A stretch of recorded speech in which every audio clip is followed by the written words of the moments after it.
Praise the Lord. இன்றைய தியானம் பிரசங்கி 3ஆம் அதிகாரம் 1 முதல் 12 வரை. ஒவ்வொன்றிற்கும் ஒவ்வொரு காலம் உண்டு. வானத்தின் கீழ் இருக்கிற ஒவ்வொரு காரியத்துக்கும் ஒவ்வொரு சமயம் உண்டு.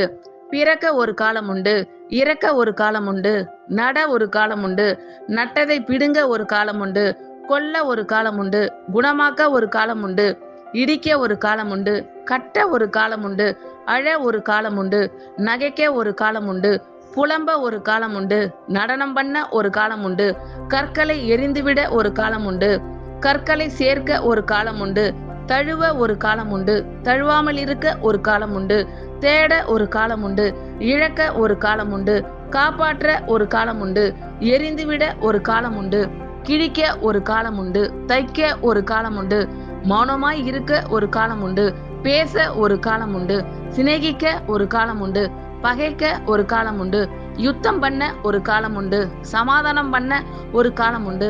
வருத்தப்பட்டு பிரயாசப்படுகிறவனுக்கு அதனால் பலன் என்ன? மனுபுத்திரர் பாடுபடும்படி தேவன் அவர்களுக்கு நியமித்த தொல்லையை கண்டேன். அவர் சகலத்தையும் அதீனதின் காலத்திலே நேர்த்தியாக செய்திருக்கிறார். உலகத்தையும் அவர்கள் உள்ளத்திலே வைத்திருக்கிறார்.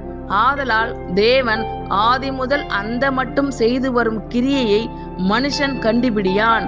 மகிழ்ச்சியாய் இருப்பதும் உயிரோடு இருக்கையில் நன்மை செய்வதுமே அல்லாமல் வேறொரு நன்மையும் மனுஷனுக்கு இல்லை என்று அறிந்தேன். ஆமேன். கர்த்தர் உங்கள் அனைவரையும் ஆசீர்வதிப்பாராக. God bless you all.